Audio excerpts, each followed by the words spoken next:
Yes, he is coming. Yes, he is coming. End month. King Charles, indeed, he's actually going to come. He's going to come to Kenya, the first country. Is it the third or the second? The third, the second, the 50th, the newest. I actually like King Charles. I like King Charles. Why? Interesting. Why would you? Why? Under what premise? Why? Why do you like King Charles? Okay, I like the royal family. Me too. I like them, but of course they're humans. You know, listen, they're humans, and they've fallen short. I don't like the way they've treated Meghan Markle. I completely do not like that. I don't like the way they have treated their own son, Prince Harry. And I've seen, King Charles should apologize. He should start by apologizing, dealing with the matters of his own family first. Before he, like, how can he cut off his own child like that? I don't like the way they've dealt, especially with that black woman, Meghan Markle. She's not fully black.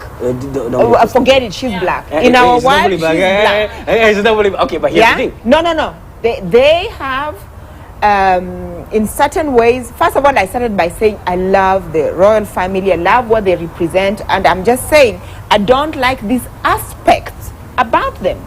The aspects of the fact that, first of all, we have to understand they are in power, and power is not given. You take it and you maintain it. If you've watched The Crown, you understand, which is just a depiction of actually what may have happened. Like, these people, they have to sacrifice a lot to be in the positions that they are in.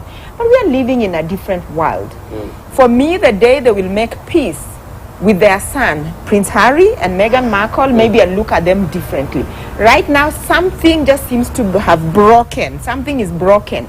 Like, I no longer feel the excitement.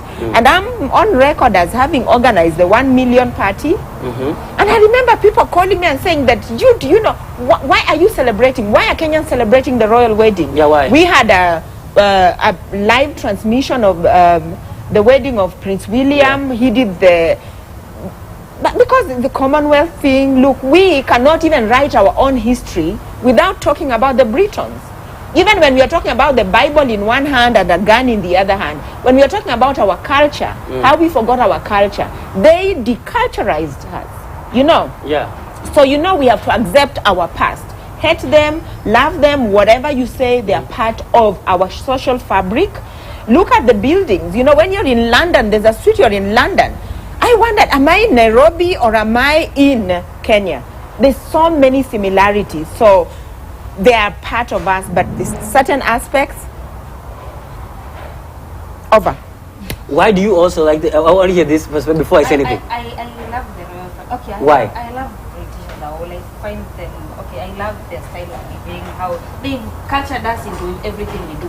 However, unless someone answers this to me, I don't understand what is it coming to do exactly. Because I need to understand that for me. Pledge loyalty. Because I need to understand what they are coming to do first.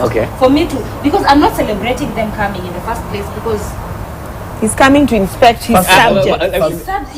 We look like. Are we his subjects? Okay. Do we consider ourselves as the king's subjects? We do you think we are the king's subjects? Why is what they saying is coming to the next Commonwealth? The first. Not coming to visit an orphanage. Go. Okay, fine. You go first and I'll speak. I'll speak. First of all, you have to ask yourself why Kenya. Kenya is very significant. One, because the mother of the king was actually crowned a queen in Kenya. 1952, treetops. Why is that important even? So the man is just coming first to pay homage. Number two is about geopolitics. Kenya has always had a military training of the British in the northern Kenya. So Kenya remains a very important partner of the UK. Strategic. And it's very strategic for the king to come here first because for a very long time there's been a lot of issues that Kenyans themselves feel that they should remove the training base from Nanyuki, the way the Eritreans wanted to bring Russians there, or the Egyptians wanted. So Kenya remains their main training base in Africa. So the king now, when he comes, is just to cement the relations with Kenya because Kenya is a strategic partner. Secondly, the majority of Britons own ranches in Kenya. Yes. And they are a Not- threat now, right now, because the years have been reduced to how many years? To 99. 99. From 1,000. 999. So what am I talking about? If you go to Nanyuki and Laikipia and all those ranches are mini Britain. From Nanyuki town going up to Mara, all those areas, the thousands and thousands of those acres are not in Kenyan hands. They are in the British hands. So it is always good to come and maintain that relationship. So where you're saying he's coming for homage to where the mother was crowned, the queen, but also because it's a strategic business partner. It is not like the other, it is more than the other Commonwealth countries. Zimbabwe doesn't offer them that. There's no each other country, in any other country. Canada is almost independent, they have their own system. So amongst the Commonwealth countries, Uganda cannot give them that. So he has to come to Kenya first. So we are embracing that he's coming to Kenya. And Well, we are, like I said, we cannot write our history without, and we are a strategic, and we are benefiting from that. We benefit from that. There's very many benefits, you know. So, he's welcome, but it depends on whether you consider yourself a king, subject of the king. I do not like the royal family. Yes, why don't you like it? Personally. Go ahead, explain why. I want to hear that. Because I find it that their tradition, first of all, their history, the history of the royal family. All those kings and queens of Europe, you know, all of them are related. You know that. They're Germans, first of all. All of them. They are one family. They are brothers, they are cousins. Even the Russian one is the same. Alexander. Yeah. Secondly, when I look at them, is that what they perpetuate for me is that they perpetuate a system of governance which I do not subscribe to. Meritocracy. See, the king and the queen or the royal family, you never see their taxes, you never see, they just live in their castles and there's nowhere else or whatever they do which we can tell you that this is what they are developing the subject with. They're just there seated, getting their taxes or living in the castles and all that.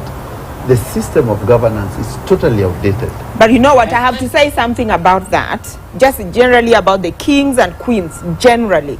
When you look at, they had their time. Yes. And right now we have to understand that even the British royal family, it's just there. They don't actually contribute to the everyday running of the governance and everything, but they have to okay some things. Now, when we go back, you know, France would not be where it is right now. When you think of the France, you think of fashion, you think of our culture, and that's what really we like about it. But that was King Louis. Yeah, he worked so hard. So there was a time all these kingdoms had to work and maintain. Yeah, like you did not just get there. And even the Brits themselves, there's a lot of even protests even against even the monarch itself, because right now it's just a symbol of, it's just a symbolic. That's symbolic. Yeah, that's it. And you're just basically an overly glorified puppet, or even just something like that. Like, oh, hell, the king, yay! And then it's just more or less people just say it's just British culture. That's what they would say. And now for me, even as a Kenyan, I don't even care about even the Brits, even in that sort of thing. I don't care so much about the king. It's like good riddance. This is just a leader from Britain that's just even coming this side. We just give them the due respect, and then we move on with life. Congratulations, you want to come here? We just respect you as if you're the president of Zimbabwe or someone coming this side. Congratulations, and we move on. And all the Kenyan all the presidents of Africa were bundled into a bus, going in, I don't know where, and then you want to say like this is not an important visit. Like all presidents accepted to be in a bus. You saw even our president arguing on a city hopper. On a city hopper of sorts. You understand? But it was electric. Yeah. Was it electric by then? It doesn't matter. It's just a city But on hopper. the other hand, I just want to say something. I remember during when the last Pope died, and there was this pomp and ceremony and all that. It just shows that human beings, sometimes we want to be connected onto something. I remember that particular day, Abemus, Papam, like it was so, I was glued on TV watching, and because I'm Roman Catholic, I was like, wow, you know, I'm so happy to be part of this culture of the Pope and everything. And I took days off to mourn the Pope. Oh, wow. And you know, this is what the Britons are connected to, and that's why the royal weddings bring in money. It's like business. It's business, you know.